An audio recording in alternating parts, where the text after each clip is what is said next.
Baik, bismillahirrahmanirrahim. Assalamualaikum warahmatullahi wabarakatuh. Jumpa lagi dengan saya di Abil Maiwa Channel.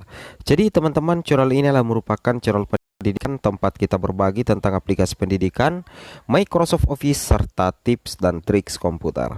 Jadi pada video kali ini Bapak Ibu ya, kembali lagi admin akan mencoba ya mengupdate informasi terbaru terkait P3K Guru di tahun 2022, yang mana di sini ada informasi ya bahwasanya jadwal penempatan guru lulus PG sudah diposting oleh Prof Nunuk di halaman Instagram beliau. Dan di sini admin berani mengambil sebuah kesimpulan ya bahwasanya guru lulus PG aman ya terkait integrasi data dan verbal ijazah. Data administrasi verbal tidak berdampak bagi P1 P3K. Ya, seperti itu ya. Apakah langsung penempatan P1? Kita langsung lihat saja info dari Prof Nunuk. Tapi sebelum itu, bagi rekan-rekan guru yang baru menemukan channel ini, silahkan tekan tombol subscribe dan aktifkan lonceng notifikasi agar setiap hari Bapak Ibu bisa mendapatkan update informasi terbaru dari kami. Baik Bapak Ibu, kita langsung saja to the point ke informasinya. Jadi Bapak Ibu perlu mengetahui bahwa untuk progres pendaftaran di SSCASN itu semakin lama semakin maju Bapak Ibu ya. Di sini posisinya sudah berada di pertengahan untuk integrasi sistem data. Yang mana untuk integrasi sistem data itu adalah pencocokan data individu pelamar P1, P2, P3, P4 dengan tujuan agar bisa terdeteksi secara otomatis sebagai pelamar prioritas 1, pelamar prioritas 2, dan pelamar prioritas 3 serta pelamar umum. Perlu Bapak Ibu ketahui bahwasanya untuk pelamar prioritas 1 ternyata berdasarkan Juknis resmi P3K Guru 2021 itu data administrasi yang digunakan atau seleksi administrasi yang digunakan adalah hasil seleksi administrasi di tahun 2021. Jadi secara otomatis kalau misalkan Bapak Ibu sudah lolos seleksi administrasi di tahun 2021, berarti itulah nantinya yang dipergunakan di data tahun 2022. Sehingga secara otomatis Bapak Ibu tidak perlu menunggu pengumuman seleksi administrasi. Itu kami berani mengambil kesimpulan seperti itu bahwa kemungkinan besar perpal ijazah Bapak Ibu itu tidak akan berdampak terlalu berlebihan di penempatan guru lulus passing grade. Pastinya kan seperti itu Bapak Ibu ya. Di sini kita bisa lihat buktinya ya berdasarkan file yang di upload oleh Prof Nunuk Suryani. Di sini baru-baru saja ya Prof Nunuk mengupload secara resmi file surat resmi ya bernomor 7303 BGT0103 2022 tertanggal 20 Oktober 2022. Ini adalah surat PLT Direktur Jenderal Guru dan Tenaga Kependidikan. Nah, sekarang kita coba cek secara lebih mendetail lagi Bapak Ibu ya. Di sini Bapak Ibu kita langsung to the point ke pelamar prioritas 1. Di sini Bapak Ibu memperhatikan untuk pengumuman mendapatkan penempatan bagi P1 itu dimulai tanggal 25 Oktober sampai tanggal 7 November 2022 ya, seperti itu ya. Jadi pengumuman untuk mendapatkan penempatan bagi pelamar prioritas 1 dimulai tanggal 25 Oktober sampai tanggal 7 November.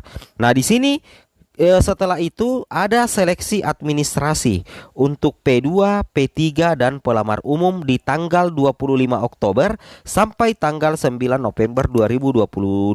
Kemudian ada pengumuman hasil seleksi administrasi untuk P2, P3 dan pelamar umum tanggal 10 November sampai tanggal 11 November. Di sini kita bisa mengambil asumsi bahwa untuk seleksi administrasi dikecualikan bagi pelamar prioritas 1. Jadi untuk seleksi administrasi ditujukan untuk pelamar prioritas 2, pelamar prioritas 3, dan pelamar umum. Sehingga secara otomatis untuk semua guru lulus passing grade yang akan mendapatkan penempatan di tahun 2022 itu tidak perlu melalui seleksi administrasi tahun 2022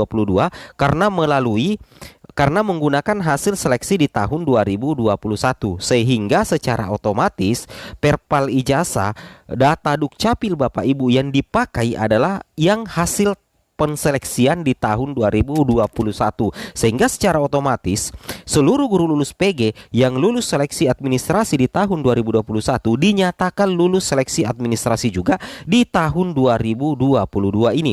Karena kenapa? Di sini di file ini yang dilampirkan oleh Prof Nunuk sama sekali tidak membahas terkait seleksi administrasi untuk pelamar prioritas 1. Dan seleksi administrasi tahun 2022 hanya untuk P2, P3 dan pelamar umum. Jadi Bapak Ibu yang masih proses info GTK-nya, Bapak Ibu tidak usah terlalu panik karena nantinya yang penting Bapak Ibu adalah P1. Kecuali kalau misalkan Bapak Ibu P2, P3 wajib memvalidkan info GTK Bapak Ibu. Tetapi apabila Bapak Ibu adalah P1, maka seleksi administrasi yang digunakan adalah di tahun 2021. Seperti itu ya.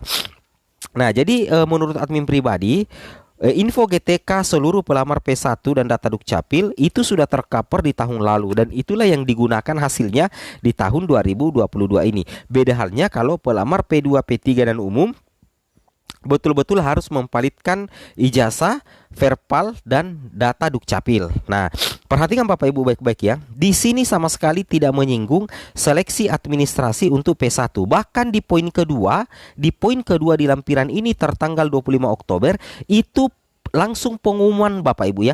Pengumuman mendapatkan penempatan bagi P1. Jadi secara otomatis data info GTK, data administrasi itu tidak berlaku bagi pelamar prioritas 1 menurut asumsi pribadi admin berdasarkan file yang dilampirkan oleh Prof Nunuk Suryani, karena di sini sama sekali tidak membahas administrasi untuk P1. Yang dikatakan di poin kedua adalah pendaftaran seleksi untuk semua pelamar dan langsung mendapatkan penempatan bagi pelamar prioritas 1. Nah, seperti itu ya.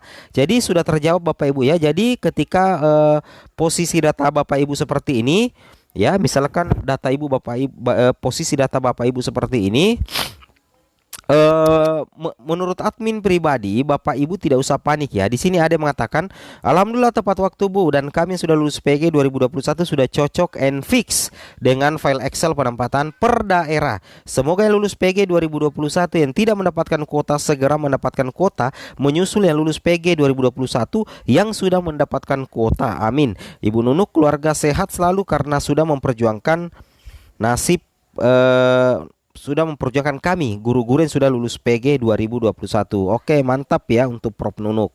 Nah, kemudian di sini kita lihat ada yang bertanya, Pak, asalnya lolos P3K, tercatat lulus PG, sekarang poin 10 hilang, terus disuruh verbal ijazah. Nah, langsung admin jawab ya. Kalau misalkan Bapak Ibu adalah P1, tidak usah khawatir ya. Saya ulangi, ini kita jawab ringkas saja ya. Kalau Bapak Ibu P1 tidak usah khawatir. Kalau posisinya seperti ini, yang penting Bapak Ibu P1. Tapi kalau Bapak Ibu P2, P3 ini harus valid. Intinya seperti itu ya. Nah, kenapa admin berani mengatakan seperti itu? Karena kita berdasarkan di file ini tidak ada administrasi untuk P1. Oke. Assalamualaikum warahmatullahi wabarakatuh.